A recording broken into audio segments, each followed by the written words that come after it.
El día de hoy hablaremos acerca de los medios de comunicación masivos. Dicho tema es muy importante para nuestra sociedad, ya que debemos saber como comunicadores el origen y el cómo se desempeñan estos en nuestra actualidad. A continuación, les presentaremos de manera resumida y puntual algunos hechos relevantes. La prensa escrita. La historia nos data que los griegos establecieron las bases del alfabeto y a partir de ellos se permitió que se escribieran los primeros relatos, realizando escritos de libros a mano. Su origen nos cuenta que se inició en Roma en el año 59 a.C., por medio de la creación del Acta Diurna, que contenía información de los actos del gobierno y así como diversas noticias de interés general. Luego se extendieron a publicaciones como avisos de matrimonios, bautizos y cócteles de mayor importancia. Sin embargo, tenemos otras manifestaciones de la prensa escrita. En China, por ejemplo, sus primeros relatos fueron hechos en xilografía. Consistía en grabar textos en madera en forma de relieve, luego bañados en tinta. Como también se utilizaba el barro cocido y más tarde el metal. Por otro lado, las revistas tienen otro tipo de publicación que pueden ser diarias, semanal, quincenal, mensual o inclusive anual. Tiene como formato una buena calidad de papel y menor tamaño que el periódico. Ahora nos basaremos en el sensacionalismo de prensa escrita en el Perú. La prensa chicha, reconocida como popular, es la última moda del sensacionalismo peruano. No puede repetirse en otros países porque su contenido se basa en situaciones nacionales comunes en la sociedad peruana. La prensa chicha enfatiza y da lugar a noticias con violencia en diferentes aspectos. Sus principales protagonistas son los personajes más populares de la televisión. A diferencia, la prensa seria trabaja de otra forma, pero tienen el mismo sistema de elaboración. Las características de prensa chicha son: los diarios chicha tienen nombre tipo replano, jerga delincuencial, sin ningún objetivo comunicativo serio, sobre todo optando términos que no son del lenguaje subestándar. Utilizan letras grandes para los titulares de primera página, con exceso de colores en su totalidad de forma tabloide. La radio. A partir de una serie de inventos efectuados en el campo de la electricidad, la telegrafía y la telefonía, se desarrolló lo que conocemos como la radio. A fines del siglo XIX, un físico de origen italiano, Guillermo Marconi, unificó los avances en estos campos y realizó en 1901 la primera transmisión transatlántica sin cables de voces humanas. Había nacido la radio. Además se incorporó en la marina mercante a partir del hundimiento del Titanic en 1912. En 1913 había en Europa 330 estaciones emisoras de radiogramas abiertas al público. Las empresas privadas fueron pioneras en el desarrollo de actividades técnicas e industriales. Hacia 1903 en Alemania, dos compañías privadas, AEG y Siemens, avaladas por el gobierno, fundaron la empresa Telefunken para explotación de la radio. A su vez, en Estados Unidos se creó con la misma finalidad la RCA, Radio Corporation of America. En 1902 se enviaban en forma regular mensajes transatlánticos y en 1905 ya muchos barcos tenían equipos de radio para comunicarse con emisores de la costa. Durante la Segunda Guerra Mundial se prohibió en los países del eje contactarse con emisoras del país enemigo para que no fueran contradecidos los informes transmitidos oficialmente.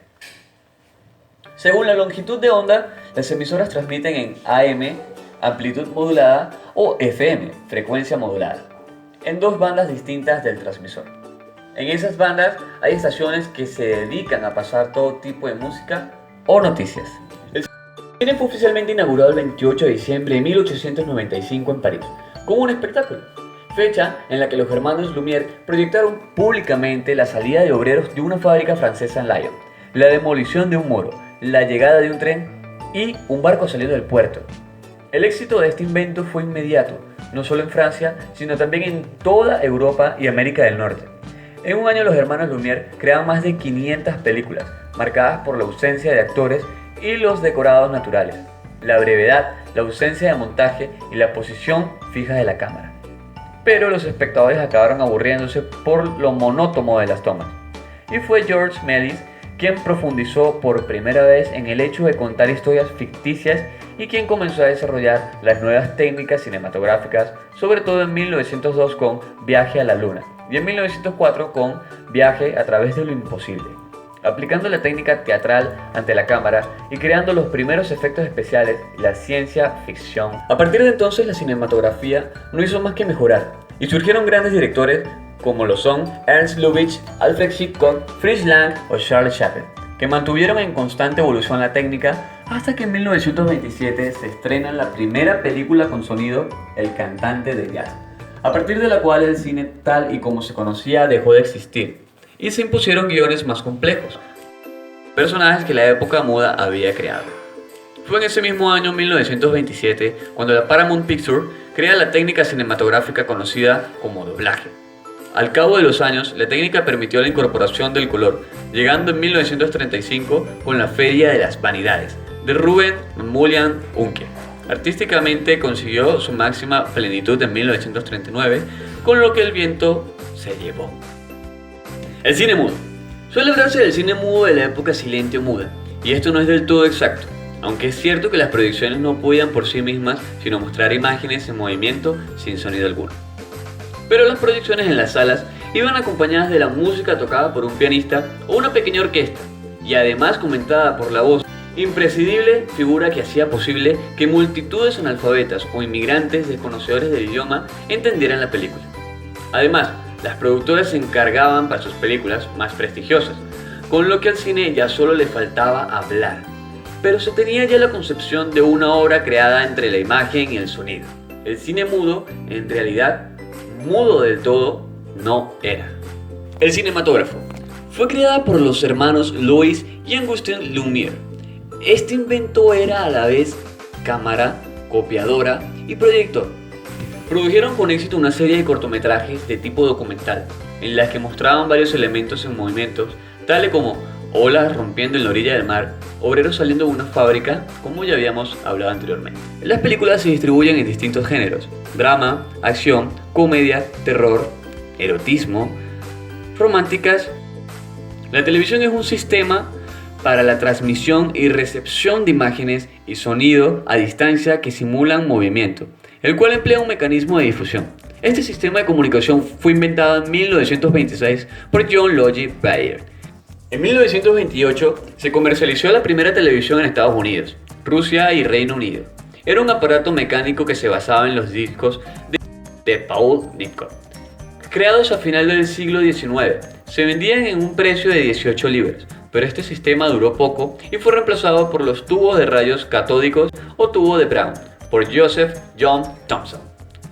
Estos hacían que tenga una mejor resolución, aunque el tamaño máximo que podía tener era solo de 32 pulgadas.